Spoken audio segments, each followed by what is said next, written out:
ఇది కేవలం సమాచారంగా మాత్రమే భావించండి. వైద్య నిపుణులను సంప్రదించండి. హార్ట్ ఫెయిలియర్‌కి సడెన్ కార్డియాక్ డెత్ చూస్తుంటాం మనం. అంటే వాళ్ళని పర్ఫెక్ట్‌గా నార్మల్‌గా ఉంటారు. అది ఎందుకు జరుగుతుందసలు?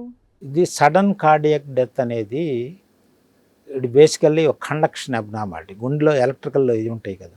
సో సడన్గా మామూలుగా మనందరికి కూడాను సైనస్ రిథమ్ అంటారు.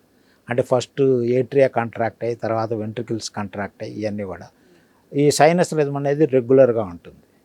సో ఒక్కొక్కసారి ఈ ఏట్రియా కానీ డైలేట్ అయినప్పుడు ఏట్రియల్ ఫిబ్రిలేషన్ అని వస్తుంది.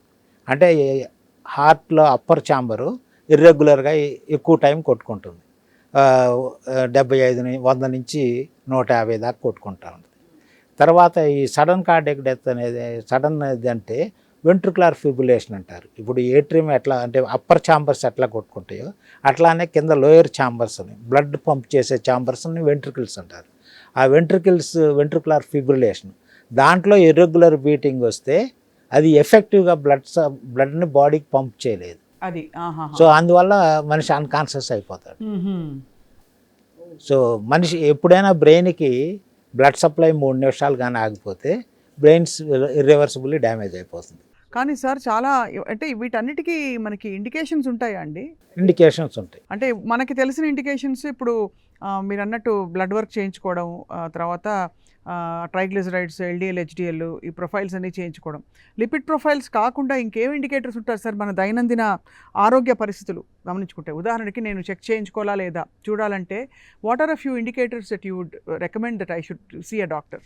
ఎప్పుడైనా కానీ ఫస్ట్ మనకి మన దేశంలో మనం ఏదైనా ప్రాబ్లం వస్తేనే టెస్ట్ చేయించుకుంటాం. అవును. విదేశాల్లో పోల్చుకుంటే మనకు అపాయింట్మెంట్ ఇచ్చేటప్పుడు when you go for a job they do physical examination and preliminary tests. అప్పుడేమవుతుందంటే వాళ్ళకి ఏమైనా డిఫెక్ట్స్ ఉన్నా పేషెంట్కి ఏమి సిమ్టమ్స్ ఉండవు పర్సన్కి, then they will investigate.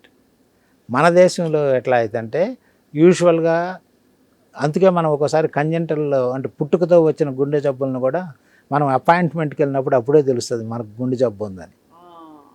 So దానివల్ల ఏంటంటే ఇది కానీ మనకి ఇక్కడ రెగ్యులర్గా ఇప్పుడు మామూలుగా ఎవరైనా సరే 40 years దాటినాళ్ళు లేదా 35 years దాటినాళ్ళు ఎప్పుడైనా కానీ ప్రిలిమినరీగా మన బ్లడ్ షుగర్స్ ఎట్లా ఉన్నాయి. ఎందుకంటే డయాబెటీస్ యూజువల్గా మనలో వచ్చే వాళ్ళందరిలో 35 yearsకే వస్తుంది. సో అందువల్ల ఏంటంటే మనకి తెలిస్తే ప్రజలు ఎక్కువగా ఏంటంటే ఫస్ట్ నాకెందుకు వస్తుంది అనుకొని దే వోంట్ గెట్ టెస్టెడ్. వచ్చి ఉండొచ్చేమో అని అనుమానం ఉంటానే ఉంటుంది. But they will take all precautions but they don't get tested. ఎందుకంటే మనలో ఒక భయం ఉంది. ఒకసారి డయాబెటిక్ అనగా ఓహో అందరు లేబుల్ వేస్తారు డయాబెటిక్ అని దట్ ఈజ్ వన్ ఆఫ్ అంటే అండర్స్టాండింగ్ లాగా. సో అట్లా సైలెంట్గా ఉన్నప్పుడు the damage done by diabetes is much more. Kidneys effect అవుతాయి, ఐస్ ఎఫెక్ట్ అవుతాయి. సిమిలర్లీ మనకు తెలుసుకొని ట్రీట్మెంట్ తీసుకుంటా ఉంటే we can control major side effects అనమాట. సో అందువల్ల మామూలుగా అయితే రొటీన్గా బ్లడ్ షుగరు, తర్వాత కిడ్నీ ప్రాబ్లమ్స్ ఏమంటే serum creatinine, routine normal urine examination, దాంట్లో ఏమైనా ప్రోటీన్ లాస్ ఉందా లేకపోతే షుగర్ ఉందా అని. అట్లానే హీమోగ్లోబిన్, ఎందుకంటే మన దేశంలో చాలామందిలో కూడా ముఖ్యంగా లేడీస్లో అయితే హీమోగ్లోబిన్ తక్కువగా ఉంటుంది. సో దానివల్ల ఏంటంటే అది కూడా తెలుస్తుంది, అప్పుడు దాన్ని మనం ట్రీట్ చేయొచ్చు.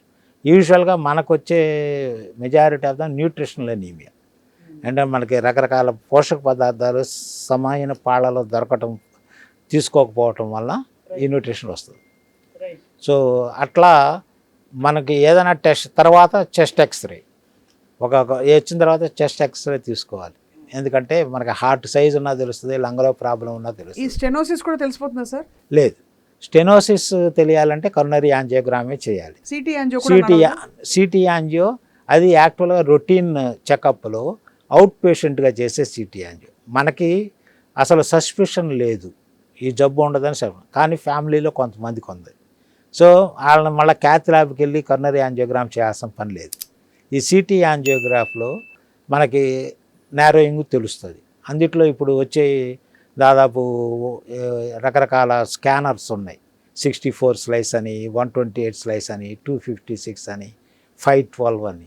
ఈ అట్టిట్లో 512, 256 అంటే కరోనరీ ఎనాటమీని బాగా డిఫైన్ చేసి నారోయింగ్ ఎంత ఉన్నా కానీ కరెక్ట్గా ఎస్టిమేట్ చేసి చెప్తాయి. కొంతకాలం అయిపోయిన తర్వాత ఫ్యూచర్లో జస్ట్ సిటీ యాంజియోగ్రామ్ మీద డిపెండ్ అయిపోయి స్టెంట్ లైటింగ్ కానీ సర్జరీ చేయటం కానీ జరిగే అవకాశం కూడా ఉంది.